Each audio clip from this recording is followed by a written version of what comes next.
अस्सलामुअलैकुम, मैं हूं मुबशर चौधरी और आप देख रहे हैं M K smart solution. M K smart solution is a domain of chemistry. Here our training program will clear your concept from beginners to expert level. It means M K smart solution का मकसद है कि हमने तमाम students के लिए matric to master level तक तमाम केमिस्ट्री कोर्सेज को डिजिटलाइज करना है और हर लेवल के स्टूडेंट के लिए बहुत ही ज्यादा आसान और मददगार प्लेटफॉर्म क्रिएट करना है। चलिए अब देखते हैं आज का टॉपिक। अब बात करते हैं प्रोटीन्स क्या होती हैं। Proteins are highly complicated nitrogenous compounds made up of amino acids. मतलब कि अमीनो एसिड से मिलकर एक बहुत ही कॉम्प्लिकेटेड स्ट्रक्चर बनता है जिसे प्रोटीन कहा जाता है। Protein consist of carbon, hydrogen, oxygen, nitrogen and sulphur. मतलब कि protein carbon, hydrogen, oxygen, nitrogen और सल्फर से मिलकर बनता है या इन पर मुश्तमिल होता है। कंपोजिशन ऑफ प्रोटीन में बात कर लेते हैं। Protein are the polymer of amino acid. देखिए हमने पहले ही बात कर ली, प्रोटीन में जो अमीनो एसिड है ये बिल्डिंग ब्लॉक है, मतलब कि बेसिक कंपोनेंट है प्रोटीन का। जब बहुत सारे अमीनो एसिड एक दूसरे के साथ बॉन्डिंग बनाते हैं और एक लॉन्ग चेन बना देते हैं, उस प्रोसेस को कहते हैं पॉलीमराइजेशन। और जो प्रोटीन बनता है वो एक लार्ज यूनिट होता है, एक मैक्रो मॉलिक्यूल होता है जिसको हम पॉलीमर कहते हैं। जैसे हमने सब ग्रुप को या सब पार्टिकल को हमने मोनोमर कहा था, बिल्कुल उसी तरह हम जो लॉन्ग चेन होगी या मैक्रो मॉलिक्यूल होगा उसे पॉलीमर कह देंगे। Amino acids are linked with each other through peptide linkage. अब हमने बात की थी कि अमीनो एसिड एक दूसरे के साथ जुड़कर बहुत लंबी एक चेन बनाते हैं। तो यहाँ पे जब दो अमीनो एसिड आपस में बॉन्डिंग बनाते हैं तो उस बॉन्डिंग को कहते हैं पेप्टाइड लिंकेज। ये यहाँ पे शो कर रहे हैं कि जो प्रोटीन है वो अमीनो एसिड मतलब दो अमीनो एसिड यहाँ लिंक हो रहे हैं एक प्रोटीन मॉलिक्यूल में। सो यहाँ पे हमारे पास एक अमीनो एसिड का कार्बन कंपोनेंट दूसरे अमीनो एसिड का नाइट्रोजन कंपोनेंट जब आपस में बॉन्डिंग बना लेता है तो इस तरह की एक स्ट्रक्चर शो हो रहा होता है। इसे पेप्टाइड लिंकेज या पेप्टाइड बॉन्ड कहा जाता है। Protein has more than 10,000 amino acids. जो हमारे पास सबसे स्मॉलेस्ट प्रोटीन मॉलिक्यूल है वो 10,000 अमीनो एसिड यूनिट से मिलकर बना है। All protein yield amino acid upon hydrolysis. जब हम किसी भी प्रोटीन कंपाउंड की हाइड्रोलाइसिस करवाते हैं तो उसके रिजल्ट में हमारे पास बहुत सारे अमीनो एसिड जनरेट होते हैं। नेक्स्ट देखते हैं प्रोटीन इन लिविंग ऑर्गेनिजम्स। मतलब कि जितने भी जिंदा जानदार पाए जाते हैं उनमें प्रोटीन का क्या मेजर रोल है। Protein are present in all living organism. जितने भी जिंदा ऑर्गेनिजम्स पाए जा रहे हैं इस दुनिया में उन तमाम में प्रोटीन पाई जाती है। They make up bulk of the non bony structure of animal bodies. मतलब कि जितना भी एनिमल बॉडी में नॉन बोनी स्ट्रक्चर पाया जा रहा है जिसे हम मसल्स कह सकते हैं, ठीक है, या इसके अलावा कोई पार्ट हो सकता है, टिश्यूज हो सकते हैं, सिवाय बोनी स्ट्रक्चर के हर एक पार्ट जो बॉडी में पाया जाता है एनिमल्स की उसे हम प्रोटीन कह सकते हैं। यह प्रोटीन उस स्ट्रक्चर को बना रही होती है। They are major component of all cell and tissues of animals. मतलब कि एनिमल्स की बॉडीज में जितने भी सेल्स पाए जा रहे हैं, जितने भी टिश्यूज पाए जा रहे हैं, चाहे वो आंखों के टिश्यूज हैं, हमारे हेयर्स हैं, हमारी स्किन के टिश्यूज हैं, वो तमाम जो टिश्यूज हैं, सेल्स हैं, वो सारे के सारे प्रोटीन से मिलकर बने हैं। About 50% of the dry weight of the cell is made up of protein। मतलब कि जो भी सेल हो उसका तकरीबन जो ड्राई वेट हो उसका 50% जो होता है वो प्रोटीन होता है। They are found in muscle, skin, hair, nails, wool and feather etc। देखें हमने एनिमल्स की बात की तो हमने कहा कि मसल, स्किन, हेयर, नेल्स हर एक जगह पे हमें प्रोटीन नजर आ रही होती है। एटलीस्ट हमने एनिमल्स में बात कर रहे हैं वूल, फीदर्स, परिंदों की बात कर लेते हैं कि उनके पर भी वो प्रोटीन के बने होते हैं। The building block of protein. सबसे बेसिक कंपोनेंट हमारे पास जो प्रोटीन का सबसे बेसिक कंपोनेंट होता है वो अमीनो एसिड होता है। Amino acid are the organic compound consisting of both amino and carbonyl group. मतलब हमने बात की थी कि प्रोटीन के अंदर दो मेजर कंपोनेंट पाए जा रहे हैं, कार्बन एंड नाइट्रोजन। सो हमारे पास यहाँ पे जो मेजर या फंक्शनल ग्रुप्स हैं अमीनो एसिड के अंदर वो हमारे पास कार्बोनाइल ग्रुप और अमीनो ग्रुप है। जनरल फार्मूला में हम स्ट्रक्चरली इसे एनालाइज कर लेते हैं। ये हमारे पास अमीनो एसिड का जनरल फार्मूला है। ये हमारे पास जो कार्बन है इसे हम अल्फा कार्बन कह सकते हैं क्योंकि ये सेंट्रल कार्बन है। इसके साथ एक तरफ R ग्रुप मतलब कि अल्काइल रेडिकल अटैच है, दूसरी तरफ इसके कार्बोक्सिलिक ग्रुप अटैच है मतलब कि एसिडिक ग्रुप, और नेक्स्ट हमारे पास है अमीनो ग्रुप NH2। तो हमारे पास अमीनो ग्रुप और कार्बोक्सिलिक ग्रुप मिलकर मेजर फंक्शनल ग्रुप के तौर पे एक्ट कर रहे होते हैं इन द प्रोटीन स्ट्रक्चर। और ये जो अल्काइल ग्रुप है ये कुछ भी हो सकता है, मिथाइल, इथाइल, प्रोपाइल, ब्यूटाइल, कुछ भी हो सकता है ये अल्काइल रेडिकल। और यहाँ पे अल्फा कार्बन के साथ एक हाइड्रोजन अटैच होगा। There are 20 type of the amino acid, मतलब कि ओवरऑल हमारे पास ह्यूमन बॉडी की बात कर लेते हैं कि जितनी भी प्रोटीन ह्यूमन बॉडी में पाई जा रही होती है वो ओवरऑल 20 किस्म के अमीनो एसिड्स के मिलने से बनती है। सो हम कह सकते हैं there are 20 type of the amino acids. अब बात करते हैं पेप्टाइड लिंकेज क्या होता है। Two amino acids are linked through the peptide bond, मतलब कि हमने पहले भी बात की है कि जब दो अमीनो एसिड आपस में जुड़ते हैं तो उनके दरमियान जो लिंकेज जनरेट हो रहा है, जो बॉन्डिंग जनरेट हो रही होती है, उसे पेप्टाइड बॉन्ड या पेप्टाइड लिंकेज कहते हैं। Peptide linkage are formed by the elimination of water molecule between the amino group of the one amino acid to and carboxyl group of the other amino acid। मतलब कि जब हम क्या करते हैं कि दो अमीनो एसिड को इंटरेक्ट करवाते हैं टू मेक द पॉलीमर के एक तरफ जो एक अमीनो एसिड है उसका अमीनो ग्रुप और दूसरी तरफ जो दूसरा अमीनो एसिड है उसका कार्बोक्सिल ग्रुप, इन दोनों को इंटरेक्ट करवाते हैं। अमीनो ग्रुप से हाइड्रोजन रेडिकल रिमूव होता है और कार्बोक्सिलिक ग्रुप से हाइड्रोक्सल रेडिकल रिमूव होता है और दोनों मिलकर पानी बना लेते हैं। हम कह सकते हैं एलिमिनेशन ऑफ वाटर होती है। जो उनके दरमियान स्ट्रक्चर डेवलप होता है, जो बॉन्डिंग डेवलप होती है कार्बन और नाइट्रोजन के दरमियान, उसे कहते हैं कि ये हमारे पास पेप्टाइड बॉन्ड डेवलप हो गया है। ठीक है।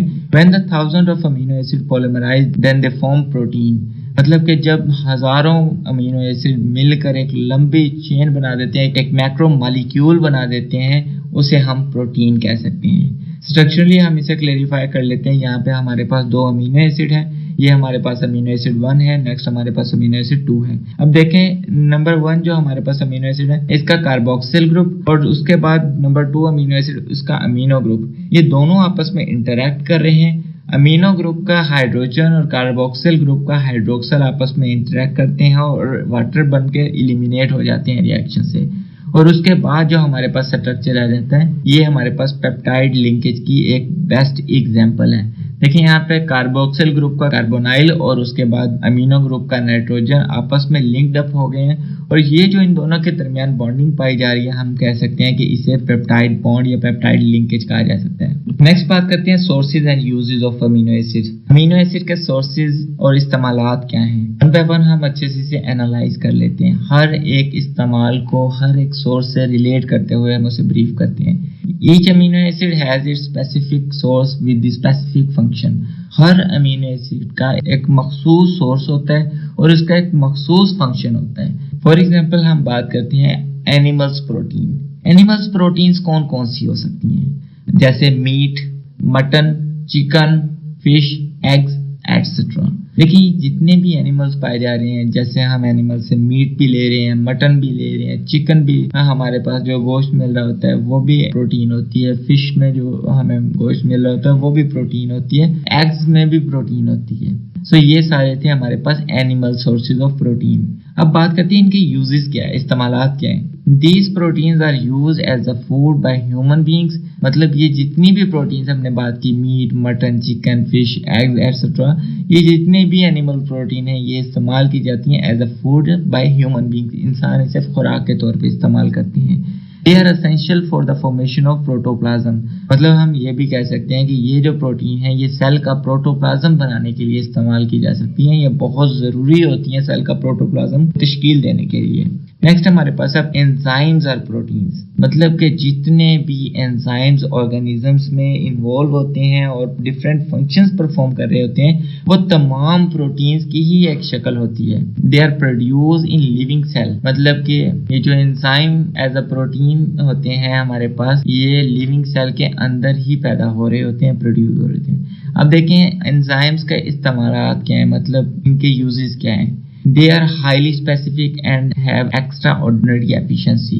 मतलब ये बहुत ज़्यादा मखसूस होते हैं with regarding to their function और बहुत ही एक्स्ट्रा ऑर्डिनरी एफिशिएंसीज, मतलब हर एक रिएक्शन में जिसमें भी ये इन्वॉल्व होते हैं उसे एक बहुत ही यूनिक प्रॉपर्टीज, बहुत ही स्पेसिफिक क्वालिटीज प्रोवाइड करते हैं। Decatalyze the chemical reaction occur in the human body, मतलब कि जो भी रिएक्शन ह्यूमन बॉडी में परफॉर्म किया जा रहा होता है, जब एंजाइम उसमें इनरोल होते हैं तो उस रिएक्शन को कैटलाइज करते हैं, स्पीड अप कर देते हैं, बूस्ट अप कर देते हैं और तेज कर देते हैं। फॉर एग्जाम्पल हम बात कर लेते हैं कि अगर इंसानी जिस्म में खुराक को हजम होने के लिए कोई रिएक्शन परफॉर्म हो रहा है तो उसके नतीजे में देखें, अगर तो एंजाइम्स ना इनरोल हो रहे हो एज अ कैटलिस्ट, तो वो जो प्रोसेस है वो बहुत ज़्यादा ड्यूरेशन का हो जाए, और अगर एंजाइम जब उसमें इनरोल हो जाए तो उसके लिए जो ड्यूरेशन है, टाइम पीरियड है, वो बहुत कम हो जाता है। Many enzymes are used as the drugs.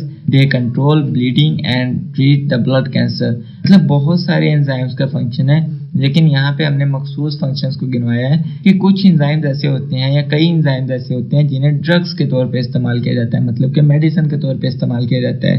They control the bleeding. देखिए बाज़-औक़ात ऐसा हो रहा होता है कि कोई इंजरी हो जाती है या फिर कोई और हादसा हो जाता है, उसके रिजल्ट में जो ब्लीडिंग हो रही होती है इंसानी खून की, ये उसको भी कंट्रोल कर रहे होते हैं। और बाज़-औक़ात कुछ स्पेशल केसेस ऐसे होते हैं कि किसी भी ह्यूमन को बात कर लें, किसी ऑर्गेनिज्म ऐसा होता है जिसे ब्लड कैंसर का मसला होता है, तो उसमें ये ब्लड कैंसर को ट्रीट करने के लिए भी इस्तेमाल किए जाते हैं enzymes as a protein.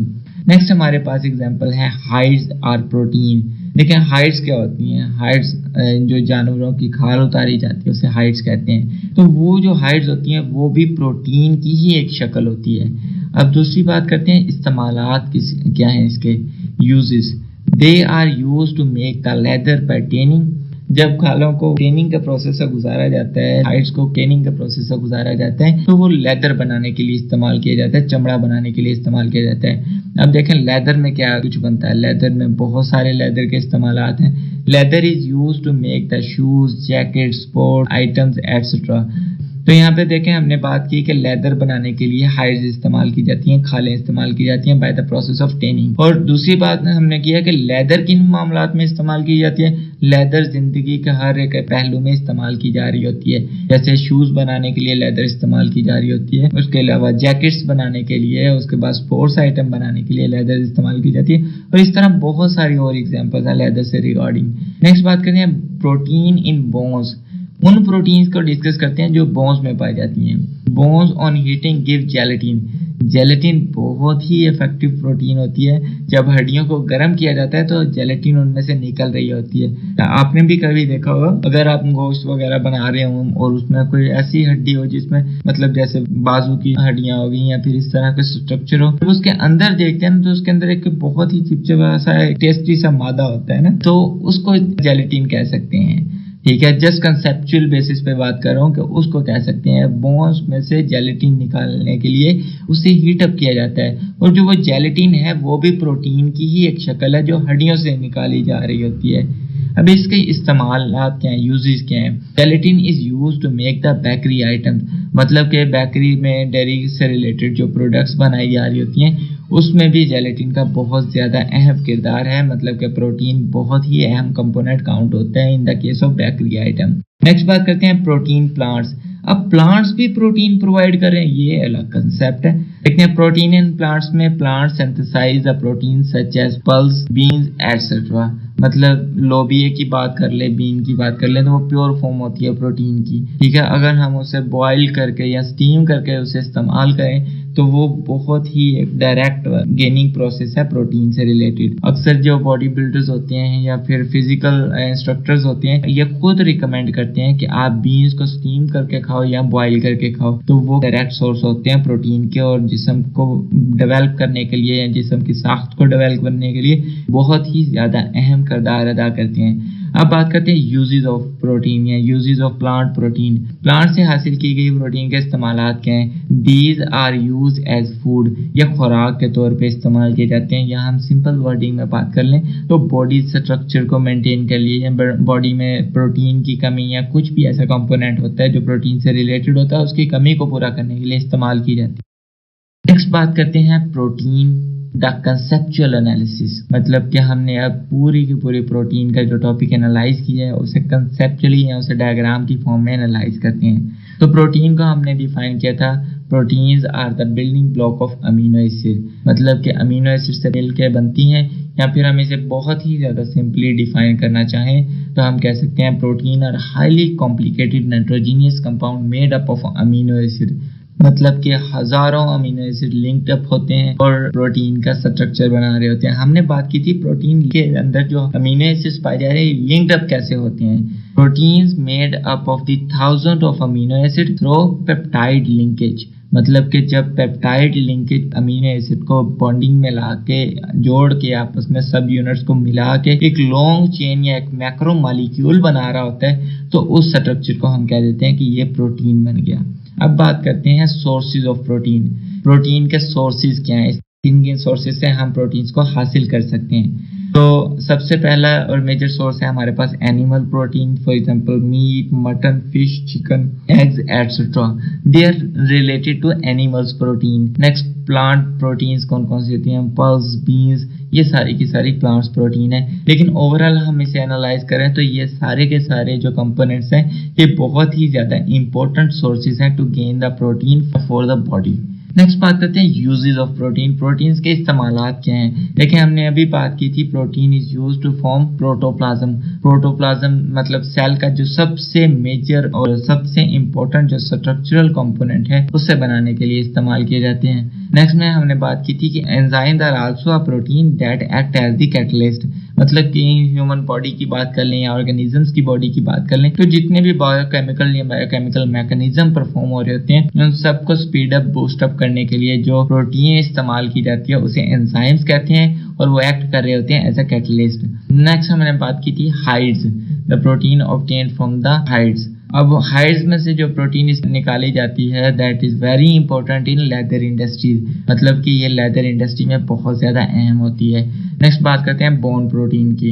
Bone protein की बात की थी तो हमने जेलेटिन की जिक्र किया था कि जब हम बोन्स को हीटअप करते हैं तो उसमें से एक प्रोटीन निकल रही होती है जिसे जेलेटिन कहते हैं। It is used to manufacturing the bakery items, मतलब बेकरी के जो आइटम्स हैं उन्हें बनाने के लिए प्रोटीन एज अ जेलेटिन बहुत ज़्यादा इंपॉर्टेंट कंस्टिट्यूएंट या कंपोनेंट है। नेक्स्ट बात करते हैं प्लांट्स प्रोटीन में। प्लांट्स प्रोटीन के यूजेस जैसे कि प्लांट्स में प्रोटीन बेस्ट है, पल्स और beans they are use as a food. ठीक है, प्लांट्स प्रोटीन को एज अ खुराक इस्तेमाल किया जा रहा होता है। उम्मीद करता हूँ हमारी ये मेहनत आपके लिए मददगार साबित हो। प्लीज़ हमारे चैनल को सब्सक्राइब, लाइक, शेयर ज़रूर करें और अगर आप इस तमाम कोर्स को एक ऑर्गेनाइज्ड वे में स्टडी करना चाहते हैं तो आप हमारी वेबसाइट mksmathsolution.blogspot.com, जिसका लिंक डिस्क्रिप्शन में मौजूद है, उसे विजिट करें। यहाँ पे आपको आपके कोर्स से रिलेटेड तमाम डाटा एक वेल ऑर्गेनाइज्ड फॉर्म में मिलेगा from the matric to master level. Thanks to watch. If you have any query, you can find me in comment box or you can also contact me on WhatsApp. Khuda Hafiz.